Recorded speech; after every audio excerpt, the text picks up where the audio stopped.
सरकार जरांगे पाटलांना अटक करणार, नक्की डाव कोणता आखला गेलाय? ओबीसी बांधव जरांगे पाटलांना काळे झेंडे दाखवणार, व्हायरलपेक्षा सत्य महत्वाचं आणि अफवांपेक्षा पुरावे महत्वाचे. मनोज दादा जरांगे पाटील, लाखो करोडो मराठ्यांची अस्मिता. कालपासून मनोज दादा जरांगे पाटलांनी पश्चिम महाराष्ट्राचा दौरा सुरू केला आणि झोपेचं सोंग घेतलेलं हे सरकार खडबडून जागं झालं. खरं तर येत्या 29 ऑगस्टला आंतरवाली येथे मनोज दादा जरांगे पाटील यांचं निर्णायक मराठा आंदोलन होणार आहे आणि त्याच आंदोलनाच्या पूर्वसंध्येला आदरणीय मनोज दादा जरांगे पाटील यांनी पश्चिम महाराष्ट्राचा दौरा सुरू केलेला आहे. निर्णायक बैठका होत आहेत.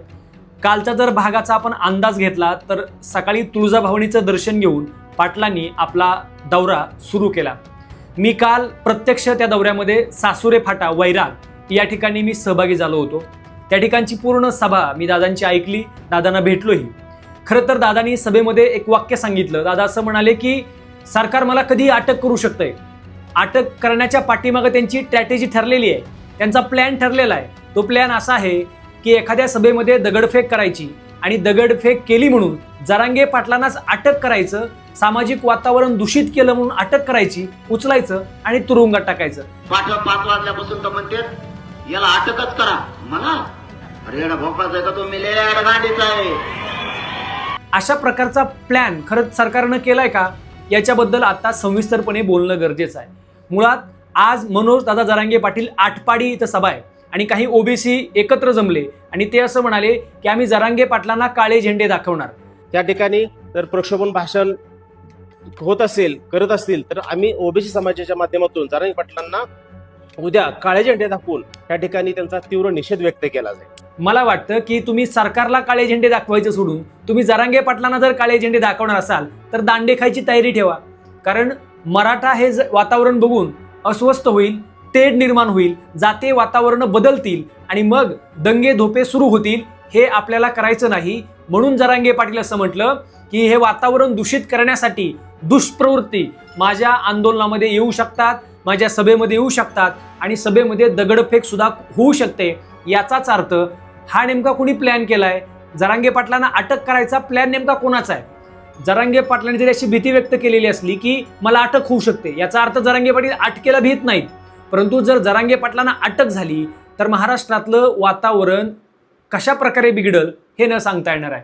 कारण मनोज जरांगे पाटील यांची वाट बघणारी माणसं जर आज दौऱ्यामध्ये मी बघितली तर जिथं मनोज जरांगे पाटील 3ला पोहोचायचे तिथं रात्री 11 वाजता पोहोचतायत. म्हणजे जवळजवळ एका ठिकाणी जायला, नियोजित ठिकाणी जायला दादांना 7-7, 8-8 तास वेळ लागतोय.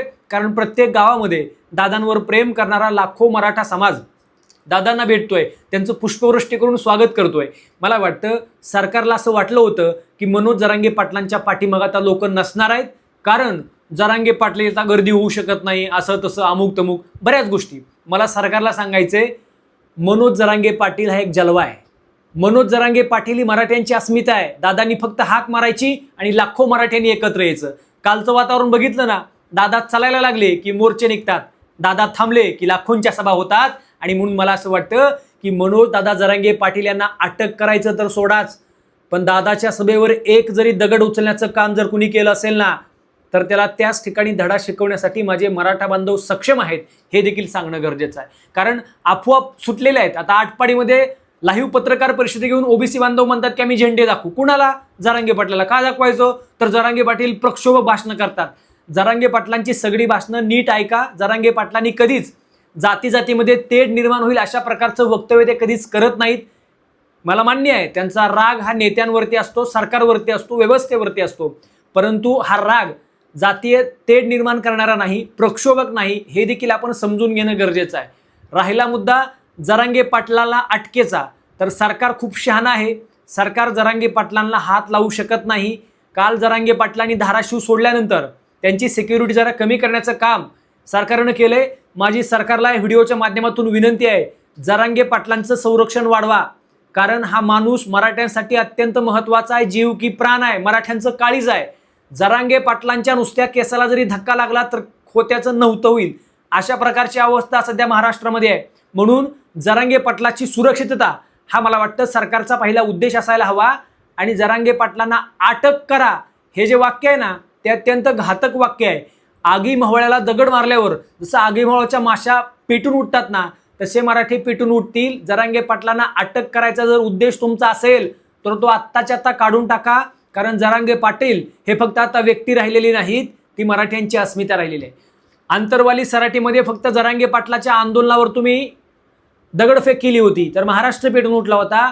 त्या जरांगे पाटलांना जर आज नुसती अटक केलेली बातमी जर महाराष्ट्रभर कळली ना तर काय होईल हे न सांगितलेलं बरं. आणि म्हणून मला असं वाटतं की आज जरांगे पाटील ज्या लोकशाहीच्या माध्यमातून महाराष्ट्रभर दौरे काढतात त्यांचे सगळे दौरे यशस्वी झाले पाहिजेत आणि यामध्ये कुणीही आडकाठी करण्याचा प्रयत्न करू नये. जरांगे पाटील हे शिस्तप्रिय आहेत, त्यांचे मराठे शिस्तप्रिय आहेत. आज एका ठिकाणी हजारो बांधव जमतायत, तिथं कुणालाही कसल्याही प्रकारचा त्रास होत नाही. मला वाटतं जरांगे पाटलांची आणि मराठ्यांची ही शिस्त बघण्यासारखी आहे. पोलीस प्रशासनालाही माझी या व्हिडिओच्या माध्यमातून विनंती आहे, जरांगे पाटील ज्या ठिकाणी जातील त्या ठिकाणी चोख बंदोबस्त ठेवा. कारण जरांगे पाटील नावाचा माणूस महाराष्ट्रासाठी किती महत्त्वाचा आहे याचा विचार अगोदर आपल्याला करावा लागेल. मित्रांनो, जरांगे पाटलांनी स्वतः सांगितलंय की मला अटक होऊ शकते. तुम्हाला काय वाटतं? तुमच्या देखील प्रतिक्रिया कमेंटमध्ये अवश्य कळवा. आणि या चॅनलवर जर आपण नवीन असाल तर अशाच प्रकारच्या व्हिडिओसाठी आमचा हा चॅनल नक्की सबस्क्राईब करा. धन्यवाद.